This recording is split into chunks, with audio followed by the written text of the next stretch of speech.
ډېره مننه جي ښه جي ښه د درمان صاحب غوښتنه چې غورځېږي که نه ځکه یې په دې پورې خندلي خانجي زمونږ ماتې دروازې پورې خندلي والله که به مې هیر شي د چا داسې پیغورونه یو چا زما د مور په لوپټې پورې خندلي او دا خلک د ډېره مننه چې والله که به مې هیر شي د چا داسې پیغورونه یو چا زما د مور په لوپټې پورې خندلي او دا خلک د پښتون په ترقۍ باندې خفه دي دې خلکو د پښتون په جنازې پورې خندلي او چې ما به پکې کله د غربت خبره وکړه یارانو مې اکثره داسې قصې پورې خندلي او تنها ته معمولي غوندې انسان یې خفه نه شي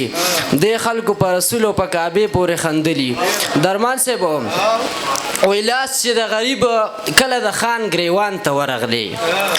بس هغه سړی په دې ګناه زندان ته ورغلی شته په دې بازار کې د شالونو دوکانونه خو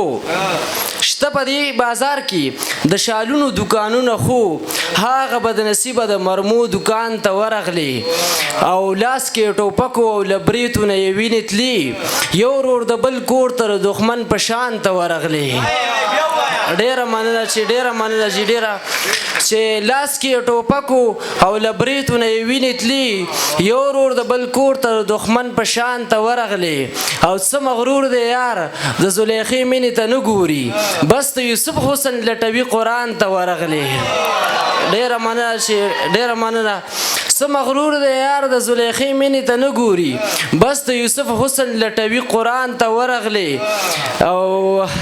او ځان ورته د خپلې ځالې ورکه شان مرغۍ ښکاري کله چې تنها په تنهایۍ کې ځان ته ورغلی د چا په سر چې تا زما ګریوان نیولې یاره همدې خلکو راکړي پیغورونه ستا په سر د کلي د غیرت کاڼي زما په سر وریږي نیولې مې د کاڼو ته لاسونه ستا په سر او چې ستا د راتلو ذکر وشي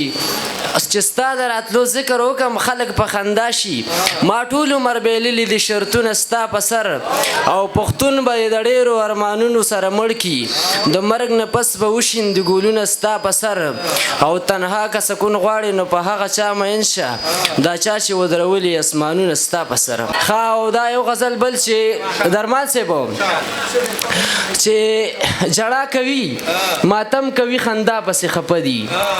جړا کوي ماتم کوي خندا پسې خفه دي د دې کلي دا پیغلې دومره چا پسې خفه دي او اشنا که په ما نه کوي په ځمکه رحم وکړه اشنا زمونږ د کلي لارې تا پسې خفه دي تېرېږمه د یار د کور په مخه داسې وایم په دې کلي کې څوک دي چې په ما پسې خفه دي او خانانو د کورونو رڼاګانې کړلې بند دي زمونږ ماشومان جاړي رڼا پسې خفه دي او حیران یم رازقه په ګډا دې رزق ورکو رازق یو څو ډمې دي ګډا پسې خفه دي ښه او دا څو شعرونه نور چې ولاړ و محترم ته په تعظیم لکه د بوته ولاړ و محترم ته په تعظیم لکه د بوت حجره کې خان ته غلی و یتیم لکه د بوته تعبیر به د دې خوب سوي ملا یار ته مې ویله تعبیر به د دې خوب سوي ملا یار ته مې ویله هندو غونته کې ماته یې عظیم لکه د بوته او د وخت د خدایانو نصرونه داسې پرې کوي پرې کړي چې وسنګه ابراهیم لکه د بوته ډېره مننه ډېره مننه